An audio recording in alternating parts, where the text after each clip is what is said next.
Hello everyone. आज हम लोग अप्लाइड मैकेनिक्स में chapter 2 law of forces means बलों के नियम के बारे में पढ़ेंगे।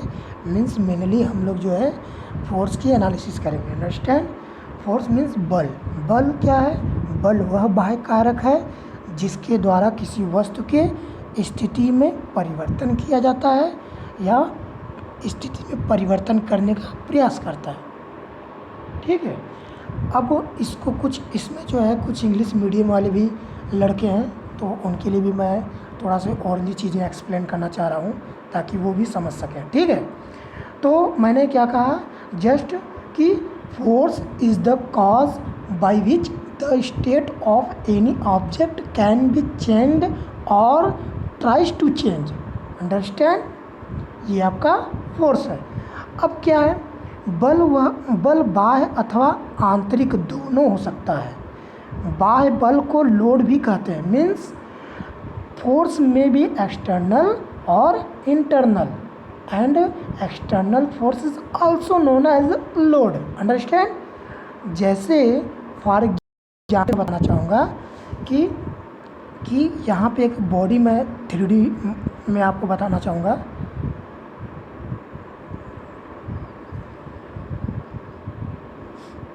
ये आपका जो है एक बॉडी ले रहे हैं हम। ठीक है।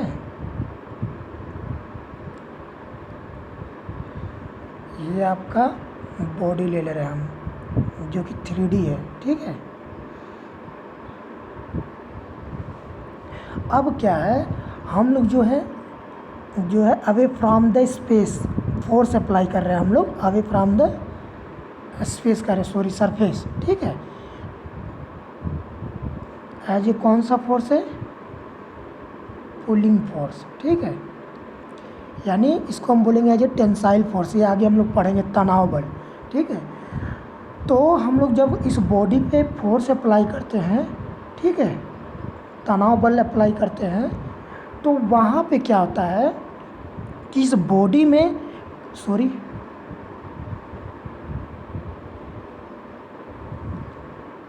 ये आपका जो है बॉडी है। ठीक है। इस पे हम लोग जो है फोर्स अप्लाई कर रहे हैं as a tensile force means तनाव बल। ठीक है। तनाव बल का मतलब जब हम किसी बॉडी पे फोर्स अप्लाई करते हैं तो वह फोर्स कब तनाव बल कहलाएगा? मीन्स टेंसाइल फोर्स कब कहलाएगा? जब उस बॉडी के दो मॉलिक्यूल के बीच में जो डिस्टेंस होती है अगर वो बढ़ती है तब हम वो फोर्स को मतलब उस फोर्स को हम टेंसाइल फोर्स कहते हैं। ठीक है। तो यहाँ पे ध्यान से देखिए। तो हम जब इस पे जो है टेंसाइल फोर्स अप्लाई किए तो इनके बीच में मतलब इनके अंदर दो मॉलिक्यूल हम लोग ले रहे हैं। ठीक है। अब ये हमेशा किस डिस्टेंस पे रहना चाहते हैं? और नॉट पे। किस डिस्टेंस पे? और नॉट। ठीक है। और नॉट पे इसलिए रहना चाहते हैं इस डिस्टेंस पे ताकि इनकी जो पोटेंशियल एनर्जी है मिनिमम हो। ठीक है। अब देखिए हम लोग जब फोर्स अप्लाई करते हैं तो इन इंट्रामॉलिक्यूलर डिस्टेंस जिसको बोलते हैं अंतराणविक स्थान, तो ये इस डिस्टेंस को अंतराणविक स्थान बोलते हैं। ठीक है। तो हमने दो मॉलिक्यूल लिया, इनके मॉलिक्यूल का मतलब अणु, तो इनके बीच में हमने देखा कि इनकी बीच की डिस्टेंस क्या हो रही है? बढ़ रही है। ठीक है। लेकिन ये हमेशा किस पे रहना चाहते हैं? और नॉट पे रहना चाहते हैं। ठीक है। तो अब क्या होता है जब ये इधर जाता है और ये वाला मॉलिक्यूल इधर जाता है तो ये क्या करते हैं, अब जो इनके बीच में डिस्टेंस बढ़ रहा है, इंक्रीज हो रहा है, उसका ये दोनों अपोज करते हैं। ठीक है। तो उसके लिए ये लोग क्या करते हैं, पास आने के लिए एक बल लगाते हैं। इसी बल को हम लोग बोलते हैं इंटरनल रजिस्टिंग फोर्स, आंतरिक प्रतिरोधी बल। ठीक है। ये आंतरिक प्रतिरोधी बल क्यों लगा रहे हैं मॉलिक्यूल्स, ताकि आप जो पास पास आ जाए, मीन्स अपने इनिशियल पोजीशन पे आ जाए। ठीक है, तो यहाँ पे यही चीज़ हम कहना चाहेंगे कि जो फोर्स होता है ये दो टाइप का हो सकता है, या तो वो एक्सटर्नल होगा या तो वो इंटरनल होगा। तो हम लोग ये फोर्स लगा है ये एक्सटर्नल है, और जो बॉडी के अंदर जनरेट हो रहा है वो इंटरनल है। Understand? I hope everything is clear now. So हम कंटिन्यू करते हैं। ठीक है, चलिए, तो वही हमने अभी जस्ट कहा कि फोर्स क्या है। फोर्स जो है वह बाह्य कारक है जो किसी बॉडी के स्थिति में क्या करता है, परिवर्तन करता है या परिवर्तन करने का प्रयास करता है।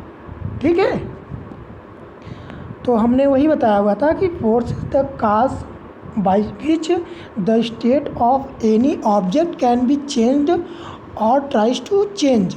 Understand? And force may be external or internal, and external force is also known as load. I hope everything is clear now. ठीक है, और मैंने पिछली क्लास में अच्छी तरह से क्लियर किया हुआ था कि इफेक्ट ऑफ अ फोर्स यानी बलों का प्रभाव क्या क्या हो सकते हैं, क्या क्या देखने को मिल सकते हैं। और मैंने ये भी क्लियर किया हुआ था कि characteristics of a force means force को रिप्रेजेंट करने के लिए कौन से मेजर पॉइंट हैं, ये भी मैंने क्लियर किया हुआ था। बट इसको मैं जो है कि चीज़ों को रिकॉल कर दे रहा हूँ, क्योंकि कुछ लड़के जो है पिछली क्लास मिस किए हुए थे, क्योंकि वो बेसिक था। ठीक है, और उसको अगर नहीं समझेंगे तो ये जो अप्लाइड मैकेनिक्स का सेकेंड चैप्टर है वो इसमें चीज़ें समझ में नहीं आएंगी। ठीक है, मैंने effect of a force means बलों के प्रभाव में मैंने बताया था कि वो 3 पॉइंट यानी 3 प्रभाव वहाँ पे देखने को मिल जाता है, जो कि बल का। ठीक है, इसमें पहला मैंने जो बताया था, इसमें बताया था कि कोई बॉडी है, उस बॉडी के स्टेट मतलब उसकी स्थिति में परिवर्तन कर सकता है या फिर परिवर्तन करने का प्रयास करता है। ये पहला पॉइंट हमने प्रभाव देखा था। दूसरा प्रभाव हमने देखा था कि कोई मूविंग बॉडी है मीन्स जो मूविंग ऑब्जेक्ट है वो क्या करता है, उसकी डायरेक्शन को क्या कर सकता है, चेंज कर सकता है या चेंज करने का प्रयास करता है। ठीक है, तीसरा मैंने प्रभाव क्या देखा था कि किसी डिफॉर्मेबल बॉडी का मतलब विरूपित पिंड है, समझे?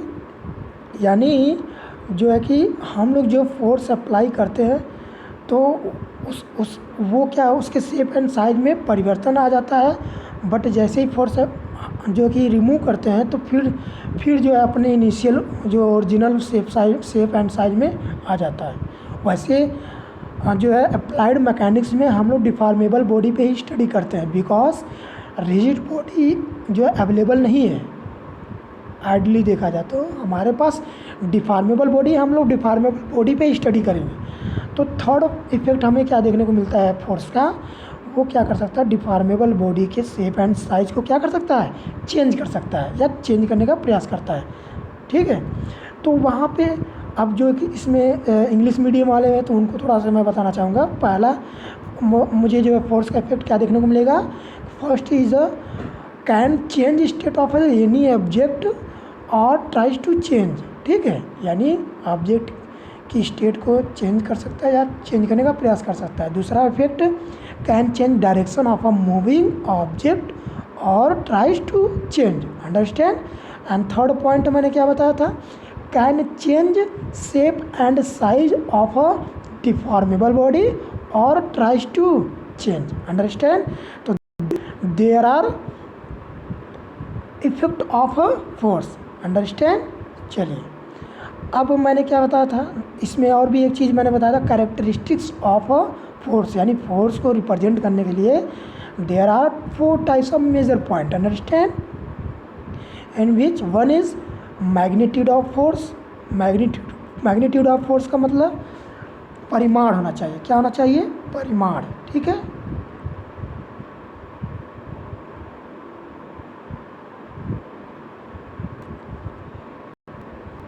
पहला ये होना चाहिए। दूसरा क्या होना चाहिए आपके पास, डायरेक्शन ऑफ फोर्स मीन्स दिशा, ठीक है, फोर्स की दिशा होनी चाहिए। तीसरा क्या कह रहा है आपका, तीसरा आपका हमने बताया हुआ था, तीसरा में आपका जो है पॉइंट ऑफ एप्लीकेशन यानी क्रिया बिंदु, ठीक है, आया समझे, means point of application, understand. And मैंने फोर क्या बताया हुआ था, फोर हमने बताया था कि लाइन ऑफ एक्शन मीन्स क्रिया रेखा,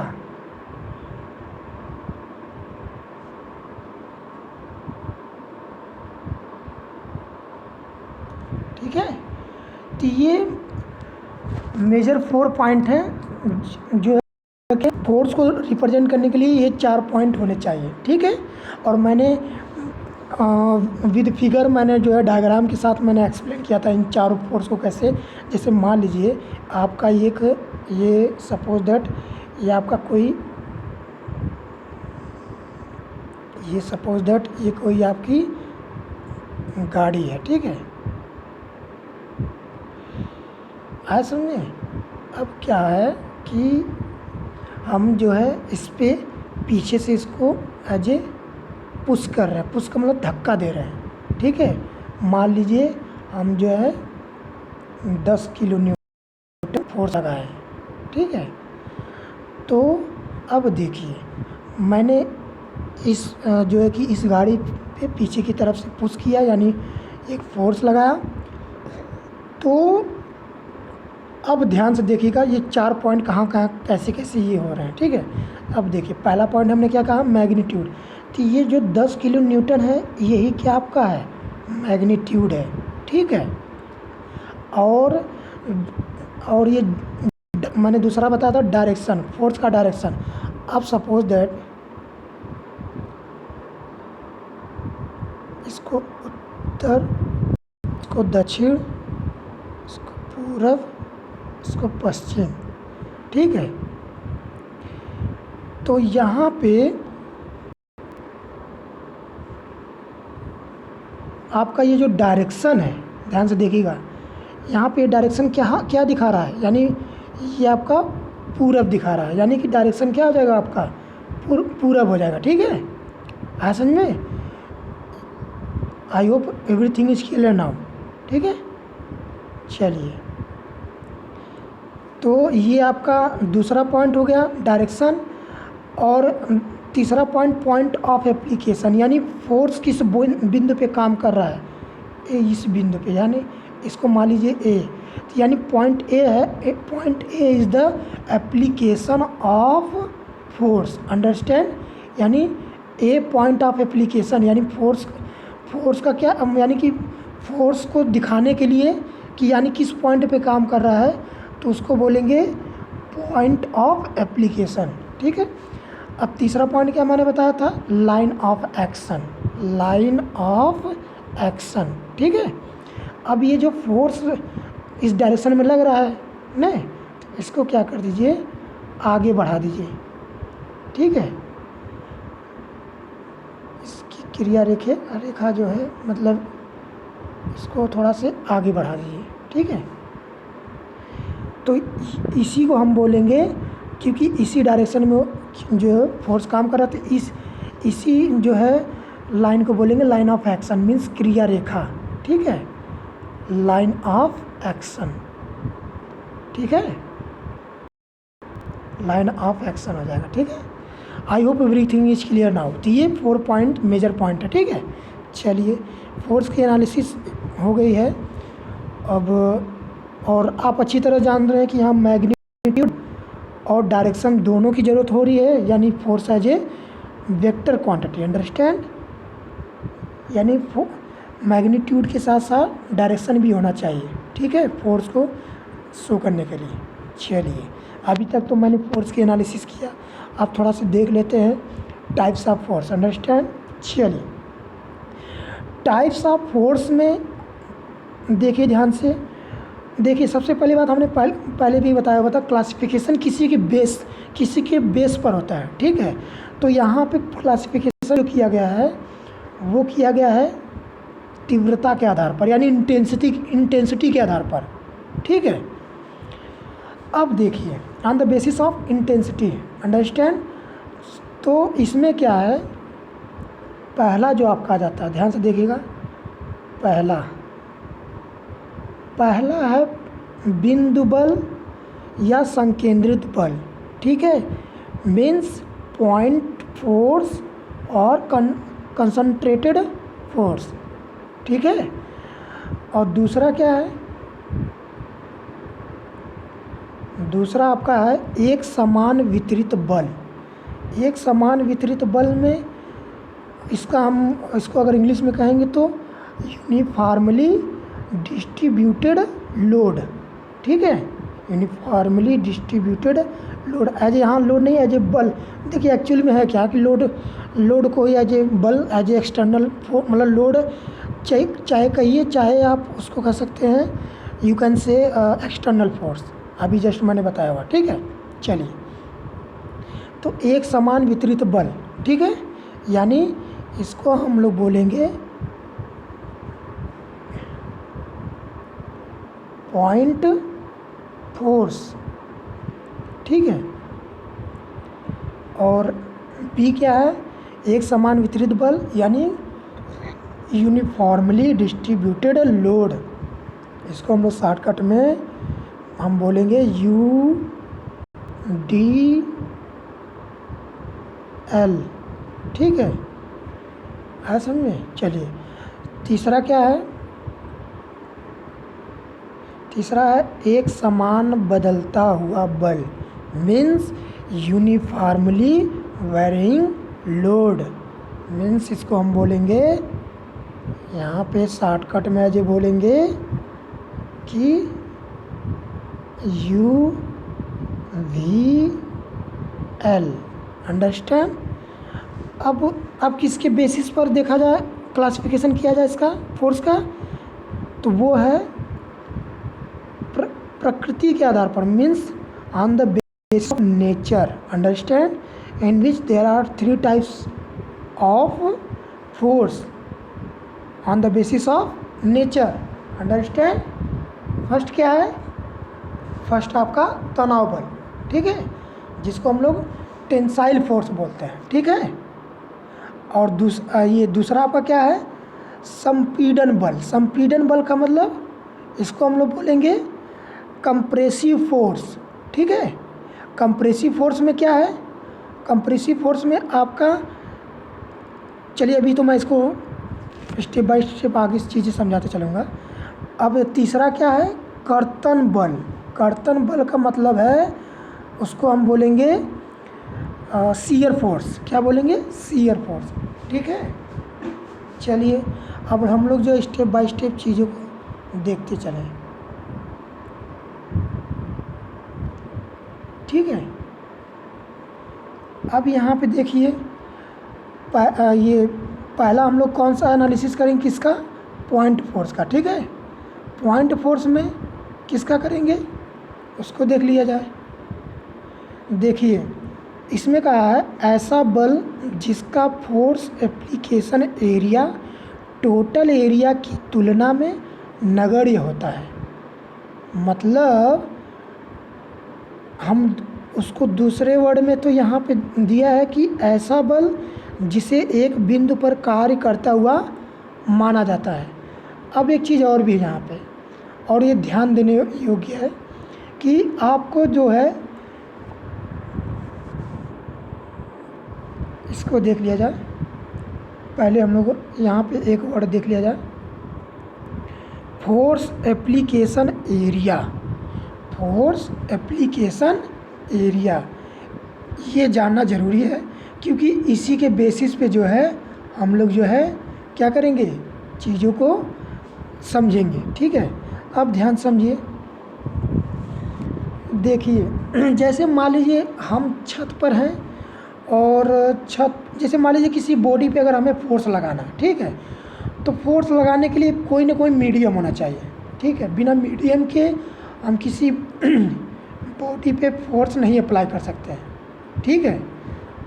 तो अब देखिए जैसे मान लीजिए हम छत पे खड़े हैं, तो हमारा जो वेट है वो जो है छत पर एज ए लोड का काम करेगा, ठीक है। और वो जो लोड कहाँ पे काम कर रहा है, यानी वो जो लोड छत पर कैसे, मतलब छत पर जो है रूफ जो बना है उस पर कैसे ट्रांसफ़र होता है, वो आपके पैर के द्वारा, ठीक है, ट्रांसफ़र होता है। आपका लोड छत पर जो कि अप्लाई होता है, यानी जो लगता है वो पैर के थ्रू लगता है, ठीक है। तो जब वो पैर के थ्रू लगता है तो वहाँ पे जहाँ पे ये फोर्स अप्लाई होता है उस जगह को, यानी उस एरिया को, यानी उतने ही एरिया पे फोर्स अप्लाई हो रहा होगा जितना मेरा पैर का एरिया है, ठीक है। तो उस एरिया, ये जो मेरे पैर का एरिया है, उस उतने एरिया पे क्या कर रहा है फोर्स मेरा, यानी मेरा लोड जो है छत पर ट्रांसफ़र हो रहा है। तो वही एरिया आपका क्या कहलाएगा, फोर्स एप्लीकेशन एरिया। आया समझ में? मेरे कहने का मतलब कि जब हम छत पे खड़े रहते हैं तो हम अपना भार छत पर लगा रहे होते हैं, तो वहाँ पे पैर के माध्यम से वहाँ जो है फोर्स को क्या किया जाता है, ट्रांसमिट किया जाता है, ठीक है। और वहाँ पे जो फोर्स उतनी एरिया पे लगेगा जितना हमारा पैर का एरिया है, और जिस एरिया पे वो फोर्स अप्लाई हो रहा है छत पर, वही एरिया जो है फोर्स एप्लीकेशन एरिया कहलाएगा, ठीक है। तो हम आसान भाषा में कह सकते हैं फोर्स लगाने के लिए जो एरिया रिक्वायर्ड होती है वही फोर्स एप्लीकेशन एरिया कहलाती है, ठीक है। और एक चीज़ और भी है कि बिंदु बल को जो है हम लोग देखो डिप्लोमा में कई बुकों में दिया है कि जो है बल, मतलब बिंदु बल को ऐसे डिफाइन किया है कि बल जो ऐसा बल जो किसी बिंदु पर कार्य करता हुआ है, मतलब कार्य करता है, उसे बिंदु बल कहते हैं। बट आप लोग ये जानिए, आप लोग अच्छी तरह से जानते हैं कि जहाँ पे बल काम करता है वहाँ पे कुछ न कुछ तो ज़रूर एरिया कवर करेगा, कुछ न कुछ तो ज़रूर एरिया कवर करेगा। तो हम तो वहाँ पे उससे बिंदु नहीं कह सकते हैं, क्योंकि आप बिंदु के बारे में अच्छे से जानते हैं, यानी पॉइंट का लंबाई, चौड़ाई, मोटाई नेग्लिजिबल होता है, लगभग ना के बराबर होता है, ठीक है। तो हम लोग जो है इस परिभाषा को नहीं लेके चलेंगे, ठीक है। और यहाँ पे हम लोग जो है दूसरा परिभाषा, आप अगर ऐसे नहीं समझ रहे हैं तो आप छत है उसको देखिए। छत पे जो पंखा लटका, मतलब छत पे जो पंखा लटकता है तो वहाँ पे पंखे की जो कुंडी है उसका कुछ न कुछ एरिया होगा, और उतने ही एरिया में छत पर जो है एज ए छत के लिए वो लोड का काम कर रहा है, ठीक है। फैन का जो वेट है, ठीक है, फैन का जो वेट है वो छत के लिए एज ए लोड का काम कर रहा है। तो वो जितना, मतलब जो कुंडी है, फैन का कुंडी जहाँ पे ऊपर जो लगा हुआ है वो जितना एरिया ऊपर कवर कर रहा होगा, अब देखिए वहाँ पे कुछ न कुछ तो एरिया ज़रूर कवर कर रहा होगा। सपोज दैट इतना एरिया कवर करता है, तो अब तो हम इसे बिंदु तो नहीं ना कह सकते हैं। तो वही बात आती है, तो हम ये कह सकते हैं कि इसको हम लोग नगण्य नहीं कह सकते हैं, ठीक है, क्योंकि कहीं ना कहीं एरिया कुछ कवर कर रहा है जहाँ पे फोर्स अप्लाई हो रहा है। तो हम सबसे आसान जो है कि लैंग्वेज में चीज़ों को एक्सप्लेन करना चाहेंगे कि बिंदु बल जो है ऐसा बल है, बिंदु बल ऐसा बल है जिसका फोर्स एप्लीकेशन एरिया, अभी आपको जस्ट मैंने बताया फोर्स एप्लीकेशन एरिया, ठीक है, जितने एरिया में वह बल काम करता है। तो ऐसा बल जिसका force application area total area के तुलना में नगण्य होता है। अब हम ये कह सकते हैं टोटल एरिया की तुलना में नगण्य होता है, मतलब मेरे कहने का मतलब आपका सपोज दैट ये छत है, ठीक है, और इस छत में इस बीचों बीच या मान लीजिए आपका फैन जो है हैंगिंग कर रहा है, ठीक है, तो इतने एरिया में लोड का काम कर रहा है, एज ए उसका वेट एज ए लोड का काम कर रहा है छत के लिए। तो तो यहाँ पे क्या हम कहेंगे कि जहाँ पे लोड का काम कर रहा है वो जो एरिया है उसी को, इस एरिया को फोर्स एप्लीकेशन एरिया बोलेंगे। यहाँ पे देखिए लिखा है। तो यही एरिया टोटल एरिया के तुलना में क्या होगा, नगण्य होगा, यानी ना के बराबर होगा। ठीक है, तो ऐसे ही फोर्स को हम पॉइंट फोर्स कहेंगे। ठीक है, तो वही चीज़ हम कह रहे हैं कि ऐसा बल जिसका फोर्स एप्लीकेशन एरिया यानी जहाँ पे वो काम कर रहा है उसका एरिया टोटल एरिया की तुलना में नेग्लिजिबल हो यानी नगण्य हो, उसको हम पॉइंट फोर्स कहते हैं। आई hope everything is clear now. ठीक है, और यहाँ पे दूसरा परिभाषा हम कह सकते हैं, मतलब दूसरे डिफिनीशन हम क्या दे सकते हैं, ऐसा बल जो है कि वो क्या करे, मतलब ऐसा बल जिसे एक बिंदु पर कार्य करता हुआ माना जा सके बिंदु बल कहलाता है। ठीक है, यानी माना जा सके, यानी ये नहीं कि बिंदु जो है कि बिंदु पर कार्य करता है, ये नहीं हम कहेंगे, माना जा, मतलब बिंदु पर कार्य करता हुआ माना जा सकता है। ठीक है, तो यही चीज़ आपको हम समझाना चाह रहे थे। अब देखिए एक चीज़ और भी है कि जो हम लोग फोर्स अप्लाई करते हैं कहीं कहीं भी, तो वो इंटरनल फोर्स होता है या एक्सटर्नल फोर्स होता है। तो बहुत लोगों के डाउट में होता है कि ये इंटरनल फोर्स होगा। नहीं, इंटरनल फोर्स का मतलब ये जब उसके अंदर से चीज़ें जो कि जनरेट होती हैं फोर्स, अभी जस्ट मैंने बताया हुआ था बॉडी में, तब हम जो है कि उसको इंटरनल फोर्स बोलेंगे। लेकिन हम लोग जो फोर्स कहीं पे अप्लाई जब करते हैं तो उस फोर्स को हम लोग एक्सटर्नल फोर्स बोलते हैं। ठीक है, तो वही कहने का मतलब है।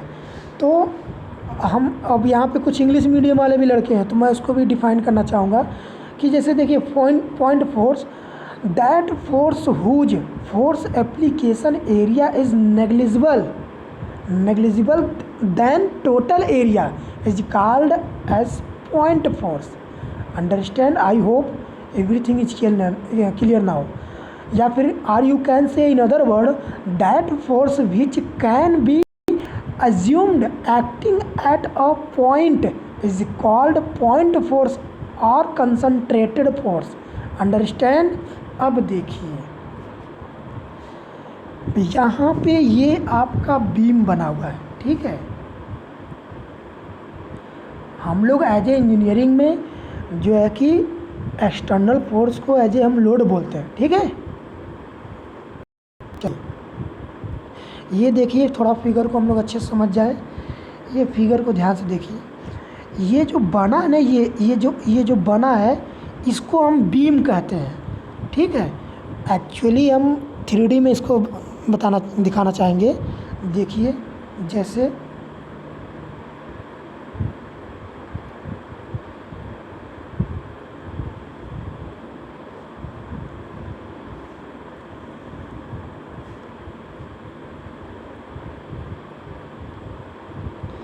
ये आपका मैं जो बीम बनाया हूँ। ठीक है, तो हम लोग इंजीनियरिंग में इस बीम को एक लाइन के रूप में दिखाते हैं। ठीक है, यानी ये आपका 3D हो गया। ये क्या है, 3D है। जब हम इसको आगे से देखेंगे, मतलब फ्रंट से देखेंगे, टॉप से देखेंगे तो रेक्टेंगुलर दिखेगा, फ्रंट से देखेंगे तो ये जो है इस तरीके से दिखेगा, ये ऐसे दिखेगा।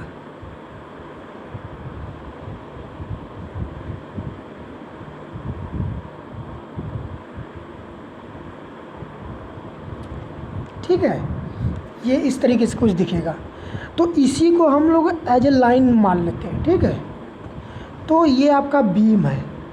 अब ये बीम है, बीम को यहाँ पे सपोर्ट दिया है। ठीक है, एज ए टेक दिया गया है। अब हम लोग जो है बीम के बारे में भी पढ़ेंगे आगे और सपोर्ट के बारे में भी पढ़ेंगे, क्योंकि इसके क्लासिफिकेशन वगैरह जो है आगे हम लोग पढ़ेंगे। बट अभी मैं पॉइंट फोर्स को समझाना चाह रहा हूँ, तो उसको एज ही हम लोग यहाँ पे समझ रहे हैं। ठीक है, चलिए देखते हैं। यहाँ पे देखिए, यहाँ पे एक फोर्स अप्लाई हो रहा है, ये देखिए।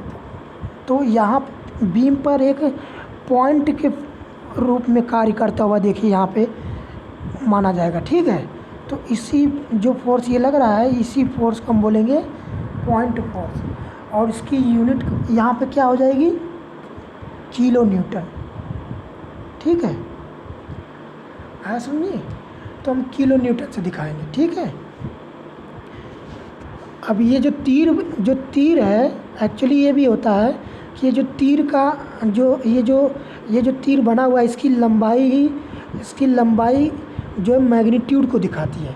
ठीक है, मैं कह दिया 5 किलो न्यूटन लग रहा है, मैंने कह दिया 5 किलो न्यूटन लग रहा है, तो यानी इसको हम ऐसे दिखा सकते हैं 5 किलो न्यूटन, यानी इसको जो है ऐसे दिखा सकते हैं। अभी मैं आगे और भी चीज़ें क्लियर कर दूंगा। ये जो लेंथ है, इसी को तीर का जो लेंथ है वो फोर्स के मैग्नीट्यूड को दिखाएगा, किलो न्यूटन, यानी 5 किलो न्यूटन। अंडरस्टैंड? तो आई hope everything is clear now. चलिए, अब आता है आपका UDL, means uniformly distributed force या लोड। ठीक है, एक समान वितरित बल। अब देखिए, हम लोग तो वहाँ पे जो है कि एरिया जो ले रहे थे वहाँ पे नेग्लिजिबल मान लिया जा रहा था, क्योंकि पॉइंट के रूप में जो है कि मान लिए थे कि पॉइंट के रूप में कार्य कर रहा है। ठीक है, तो वहाँ पे हम लोग टोटल एरिया के तुलना में हम लोग क्या मान लेते थे, नगण्य मान लेते थे। लेकिन अब बताइए यूडीएल का मतलब, आप बताइए जैसे छत है, जैसे आपका रूफ है, ये आपका रूफ है, हम जब ऊपर छत पर देखते हैं तो मान लीजिए ये आपका छत ऐसे बना हुआ है,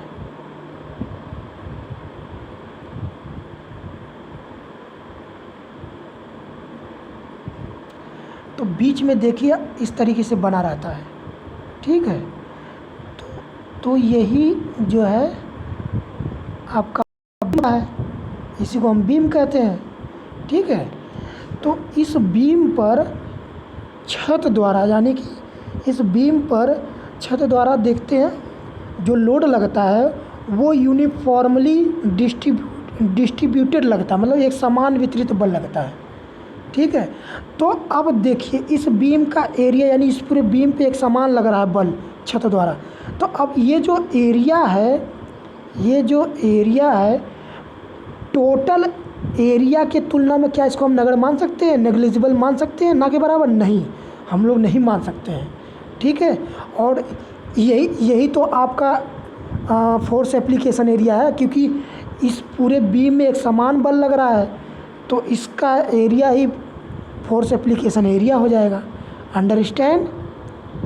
so everything is clear now. ठीक है, देखिए बहुत लोग ये डाउट में होंगे कि ये नेग्लिजिबल क्या होता है, थोड़ा सा मैं उसको भी बताना चाहूँगा।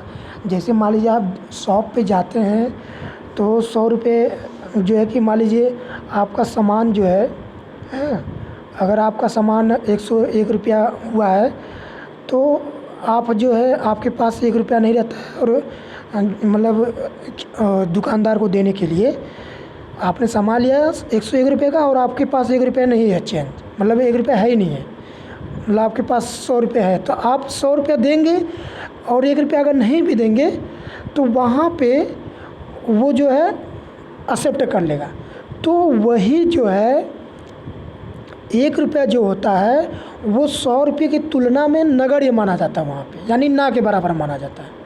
ठीक है, तो वही बात यहाँ पे हम कहना चाहेंगे कि ये नगण्य का मतलब यही है कि जैसे आपका जो 101 रुपया हुआ था और आपने 100 रुपया दिया और 1 रुपया आपने नहीं दिया, तो वहाँ पे वो एक्सेप्ट कर लेता है, कुछ बोलता नहीं है। क्यों? क्योंकि 100 रुपये की तुलना में जो है कि 1 रुपया जो नगण्य मान लिया जाता है। ठीक है, तो उसी तरह यहाँ पे भी ये जो छत है और ये जो बीम है, तो इस बीम पर पूरा एक समान बल लग रहा है, तो यानी इस पूरे बीम के पूरे एरिया पे बल एक समान लग रहा है, यानी ये इसका एरिया ही, मतलब इस एरिया पे पूरा एक समान बल लग रहा है, और इस एरिया को फोर्स एप्लीकेशन एरिया बोलेंगे। तो टोटल एरिया की तुलना में क्या इसको हम नगण्य कह सकते हैं? नहीं। लेकिन अगर हम लोग मान लीजिए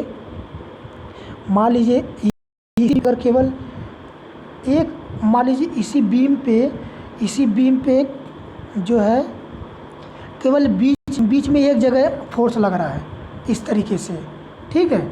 तो तब तो हम यहाँ पे जो ये फोर्स काम कर रहा है मान लीजिए 5 किलो न्यूटन का, तो अब ये जो फोर्स काम कर रहा है उसका एरिया जो है वेरी स्मॉल होता है।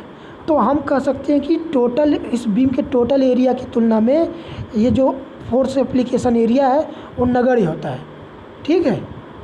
तब हम इस फोर्स को पॉइंट फोर्स बोलेंगे, ठीक है। चलिए, क्योंकि ये फोर्स जो है एक वेरी स्मॉल एरिया पे लग रहा है जो कि टोटल एरिया के तुलना में कम होता है, मतलब नेग्लिजिबल, मतलब नगण्य होता है, इसलिए इस फोर्स को पॉइंट फोर्स।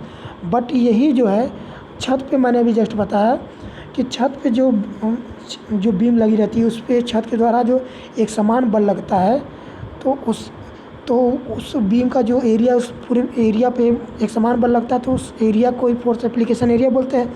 और वो एरिया टोटल एरिया की तुलना में नगण्य नहीं होता है, नेग्लिजिबल नहीं मान सकते हैं। तो वही यहाँ पे एक चीज़ कह रहा है, ध्यान से देखिएगा कि ऐसा बल जिसका force application area total area की तुलना में नगण्य नहीं होता है तथा तीव्रता यानी इंटेंसिटी जो बल लगता है वो हर जगह समान रहता है, ठीक है, उसी को हम बोलेंगे एक समान वितरित बल, ठीक है। मीन्स हम थोड़ा से इंग्लिश में एक्सप्लेन करना चाहेंगे कि आपका जैसे जो यूनिफॉर्मली डिस्ट्रीब्यूटेड फोर्स जो है इसको हम कह सकते हैं, we can say in other word that force whose force application area is considerable बोलेंगे, is considerable then total area and intensity is equal so is called as uniformly distributed force. Understand? यहाँ पे देखिए फिर उस beam को एक line के रूप में दिखा दिया गया है, इस बीम को यहाँ पे देखिए एक लाइन के रूप में दिखा दिया गया है। और इस लाइन पे पूरा ध्यान से देखिएगा, इस लाइन पे जो है एक समान बल लग रहा है, ये देखिए एक समान बल लग रहा है, ये देखिए एक समान बल लग रहा है। एक समान हम कैसे जानेंगे? इस जो तीर का लंबाई है, यहाँ पे देखिए लंबाई दिखाया गया है, ये जो लंबाई है ये समान दिख रही है, सभी तीर की लंबाई समान दिख रही है, यानी मैग्नीट्यूड क्या है? समान है। और वो कितना है? मान लीजिए W है, यानी कि जो किलो न्यूटन है फोर्स जो आपका जो लग रहा है, मान लीजिए 5 किलो न्यूटन फोर्स लग रहा है, तो जो यूडियल होता है उसका यूनिट होता है kilo Newton per unit length होता है, ठीक है। यूनिट लेंथ का मतलब ये है बच्चों कि यहाँ पे हर 1 मीटर, मान लीजिए हर 1 मीटर दे दिया, मान लीजिए 5 किलो न्यूटन फोर्स लग रहा है, हर 1 मीटर पे 5 किलो न्यूटन फोर्स लग रहा है। तो मैं कह दे रहा हूँ कि बीम का जो लेंथ है टोटल जिस पे फोर्स लग रहे हैं समान, मतलब वितरित बल, वो जो है 5 किलो न्यूटन लग रहा है पर यूनिट लेंथ पर, यानी कि और जो ये जो बीम है, बीम की जो लंबाई मैं कह दे रहा हूँ 50 मीटर है, ठीक है। तो आपका टोटल फोर्स कैसे निकलेगा? आप अच्छी तरह से जानते हैं कि इकाई जो लंबाई पे, यानी 1 मीटर की लंबाई पे कितना फोर्स लग रहा है? 5 किलो न्यूटन। तो बीम की लंबाई मैंने कितना कहा? 50 मीटर। तो इसका मतलब जो कि 50 में 5 से मल्टीप्लाई कर देंगे तो 500 किलो न्यूटन, यानी कि उस बीम पे टोटल फोर्स 500 किलो न्यूटन काम कर रहा है, ठीक है। चलिए, तो वही चीज़ है, यानी कि हम लोग जो है यहाँ पे ये जो डायग्राम इस डायग्राम को ध्यान समझिएगा। और यही डायग्राम ऑलवेज ट्रूथ है, हमेशा सत्य यही वाला डायग्राम माना जाएगा। ये नहीं माना जाएगा, क्योंकि मैं इसका भी कारण भी बता सकता हूँ। लेकिन हाँ, डिप्लोमा में अगर आप इस तरीके से अगर बना देते हैं तो सही है। अगर आप हायर एजुकेशन लेने जाएंगे एज ए बीटेक वगैरह अगर आप करने जाएंगे, तो उसमें क्या होता है कि उसको जो है इस तरीके से नहीं मतलब फिगर बना सकते हैं यूडीएल का। ये ट्रूथ है, ये सत्य है, ठीक है। तो अब देखिए, ये आपका, इसको ध्यान से देखिए, ये आपका हो गया यूडीएल का फिगर। तो ये बनाइए चाहे ये बनाइए, ठीक है। अब क्यों हम लोग ये नहीं, जो कि ये ट्रुथ क्यों नहीं है, यानी सत्य क्यों नहीं है, लेकिन पेपर वगैरह में देखेंगे तो इसी तरह बना के आता है। तो यहाँ पे देखिए ध्यान से, ये देखिए, ये जो फोर्स ऐसे ऐसे लग रहा है, ध्यान से देखिए, ये आपका बीम हो गया और फोर्स ऐसे ऐसे लग रहा है, ठीक है। तो अब ये बताइए, ये वाला गैप दिख रहा है कि नहीं, ये गैप, तो इसका मतलब क्या है, इसका मतलब एक समान बल नहीं लग रहा है पूरे बीम पे। ये बीम आपका हो गया, इस पर दिया गया है, ठीक है। आई hope everything is clear now, यही रीज़न है, ठीक है। चलिए, और उसको कैसे शो किया जाता है, इस तरीके से शो किया जाता है। तो पॉइंट लोड का जो यूनिट होता है वो किलो न्यूटन से दिखाते हैं, और जो यूडीएल का होता है kilo Newton per unit length दिखाते हैं, अंडरस्टैंड। और तो हम ये कह सकते हैं कि यानी पर लेंथ पे देखा जाए, यानी हर 1 मीटर पे देखा जाए, जो फोर्स इंटेंसिटी यानी जो फोर्स लग रहा है वो 5 किलो न्यूटन है। इसका मतलब हम कह सकते हैं, you can say in other word कि फोर्स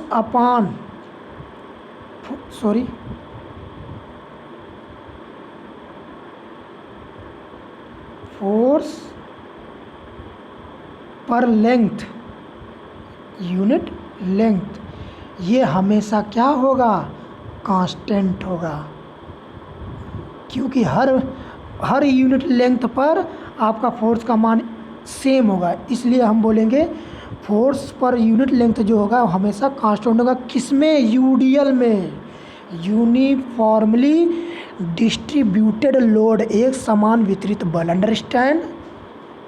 चलिए आगे हम लोग चलते हैं।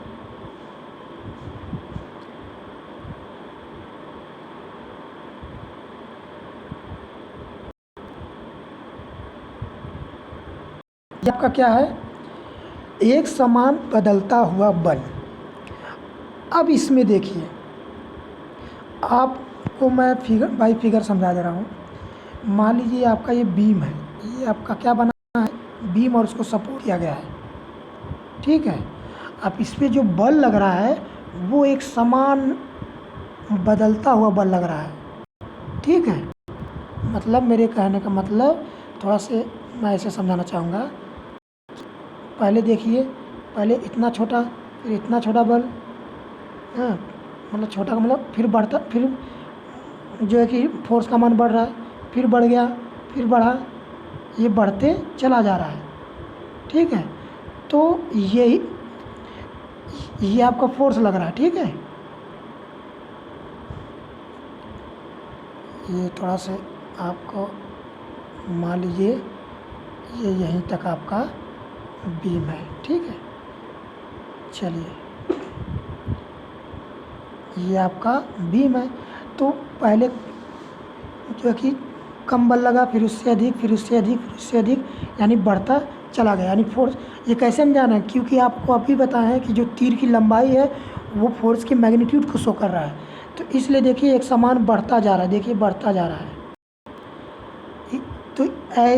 तो इस प्रकार के जो है फोर्स को हम लोग बोलते हैं यूनिफॉर्मली, क्या बोलेंगे, uniformly varying force, understand, UVL. यानी पर लेंथ पे जो फोर्स का मान है वो कांस्टेंट नहीं होता, यानी वो बढ़ता जाता है, यानी बदलता जाता है, यानी परिवर्तन होता जाता है। और और ये जो फोर्स काम कर रहे हैं उसका एरिया जो है उसको हम फोर्स एप्लीकेशन एरिया बोलेंगे।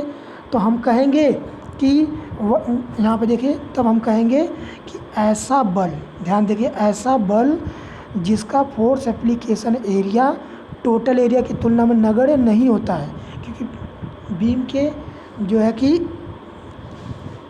जो कि बीम जो है उस पर जो काम कर रहा है उसका एरिया हम पूरा नहीं मान सकते। मतलब मान लीजिए कि सपोज दैट, ये देखिए, ये आपका बीम हो गया और ऐसे बढ़ते जा रहा है, ऐसे बढ़ते जा रहा है, बदलता हुआ जा रहा है। तो यहाँ पे क्या हुआ, ये जो है, ये जो बल काम कर रहा है, तो ये जहाँ पे काम कर रहा है उसका जो एरिया है, मान लीजिए ये है, तो ये एरिया जो है उस पूरे बीम के एरिया की तुलना में नगण्य नहीं मान सकते हैं। ठीक है, तो वही कह रहा है, आया समझ में? चलिए, तो ऐसा बल जिसका force application area total area की तुलना में नगण्य नहीं होता है तथा तीव्रता एक समान रूप से परिवर्तित होता है। ठीक है, एक समान रूप से बदलता जाता है।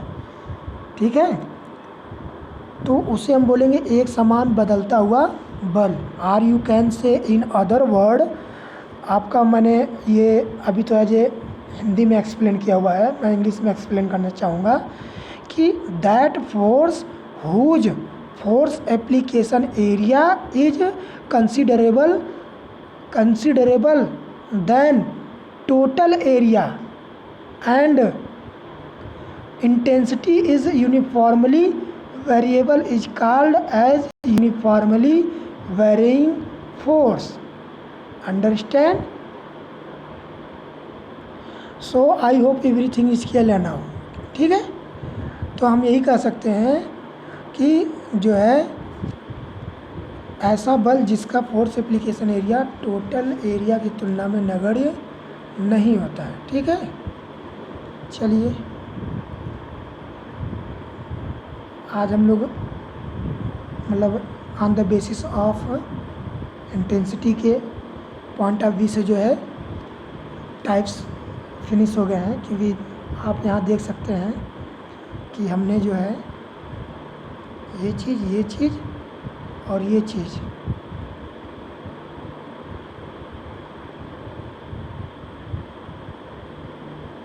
ठीक है, इसको हमने क्या कर दिया है, कवर कर दिया है। चलिए, कोई भी अगर डाउट अब हो तो आप जो है कमेंट सेक्शन में पूछ सकते हैं। ठीक है, ओके।